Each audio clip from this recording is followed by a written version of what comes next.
विधानसभा निवडणुकीचा प्रचार संपायला आता अवघे काही तास उरलेले आहेत। त्यातच आज रविवार आहे, त्यामुळे आज राज्यभरात प्रचाराचा सुपर संडे आपल्याला पाहायला मिळतोय। ठिकठिकाणी बाईक रॅली असेल, वैयक्तिक भेटीगाठींच्या माध्यमातून जास्तीत जास्त मतदारांपर्यंत पोहोचण्यासाठी प्रत्येक उमेदवाराचा प्रयत्न आहे। नाशिकमध्येचे शिवसेना ठाकरे गटाचे उमेदवार वसंत गीते आता आपल्यासोबत आहे। अवघे काही तास उरलेले आहेत, आता जास्तीत जास्त मतदारांपर्यंत पोहोचण्याचा प्रयत्न आहे। निश्चितपणे माझी तिसरी फेरी आहे आणि एकच दिवस बाकी आहे प्रचाराचा, आणि म्हणून जनतेपर्यंत ज्या ज्या ठिकाणी पोहोचलो नाही ते त्या ठिकाणी प्रयत्न करतोय आणि खूप चांगला प्रतिसाद या ठिकाणी मिळतोय। आज रविवार असल्याकारणाने सुट्टीचा दिवस आहे आणि म्हणून जनतेला भेटावं, मतदारांना भेटावं त्या दृष्टिकोनातून प्रयत्न। कुठले मुद्दे घेऊन भाऊ आपण? सर्वात पहिले मुद्दा म्हणजे आमच्याकडचा भयमुक्त नाशिक, ड्रग्जमुक्त नाशिक आणि विकासाच्या मुद्द्यावर आम्ही काम करतोय।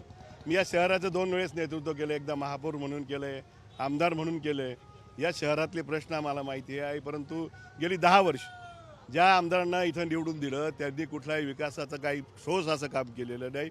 सुज्ञ जनता आहे या नाशिकची, या नाशिकच्या जनतेला या सगळ्या गोष्टी माहीत आहे। केंद्रातलं सरकार, राज्यातलं सरकार आणि महापालिकेचं सरकार असून सुद्धा या आमदारांनी कुठलंही काम केलेलं नाही।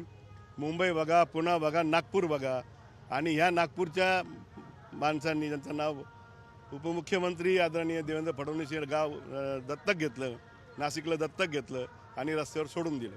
कुठलाही विकास केलेला नाही आणि म्हणून जनता यांना धडा शिकवल्याशिवाय राहणार। आपण पाहतोय मागच्या काही दिवसात नाशिक पूर्व, नाशिक पश्चिममध्ये देखील राडा झाला आणि आरोप करण्यात आले, स्लिपा वाटण्यावरून वाद झाले।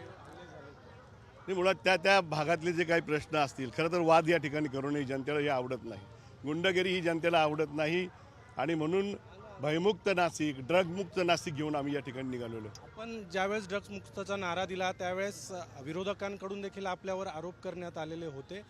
कुठेतरी वैयक्तिक पातळीवर न जाता प्रश्नांवर निवडणूक लढवावी असं वाटतं? निश्चितपणे विकास हा आमचा मुद्दा आहे, परंतु गेली 5 वर्ष 10 वर्ष ज्या पद्धतीने ड्रग्ज पोहोचले ते सुद्धा कुठेतरी बघितलं पाहिजे। कोयता गँग होते, कुत्ता गोळी येते, चरस गांजा विकला जात आहे, कॉलेजच्या कट्ट्यापर्यंत पोहोचतं। मग याला कोण बोलणार आहे, याच्यावर वाचा कोण फोडणार आहे? मी काही कोणाला घाबरत नाही, मी या शहरामध्ये अनेक वेळा नेतृत्व केलेलं आहे, त्याच्यामुळे हा विषय आम्ही घेऊन आणि पुढे जाणार आहोत। उद्धव ठाकरेंची देखील सभा झाली आपल्या प्रचारासाठी, कशा पद्धतीने त्याचा? आणि ज्या ज्या वेळेस शिवसेना प्रमुख उद्धव ठाकरेंची, बाळासाहेब ठाकरेंची सभा होते हे आम्हाला बळ देणार आहे। आमच्या विजयाचं शिक्कामोर्तब उद्धव ठाकरेंच्या सभेने झालेलं आहे। पाहतोय विजयाचा शिक्कामोर्तब उद्धव ठाकरे यांच्या सभेने झालेला आहे आणि नाशिक मध्यमधली जनता जी आहे ती आपल्याच बाजूने कौल देईल अशा पद्धतीचा विश्वास वसंत गीते यांनी व्यक्त केला। आणि त्यामुळे आता मतदानाच्या दिवशी मतदार आपला कौल नेमका कुणाच्या पारड्यात टाकतात हे पाहणं देखील महत्त्वाचं असणार आहे। कॅमेरामन प्रवीण काळबांडेसह अभिजित सोनवणे, साम टीव्ही, नाशिक। देश विदेशातील प्रत्येक घडामोडींचे लाईव्ह अपडेट मिळवण्यासाठी आता साम टीव्हीच्या सर्व सोशल मीडिया प्लॅटफॉर्मला लाईक, फॉलो आणि सबस्क्राईब करा।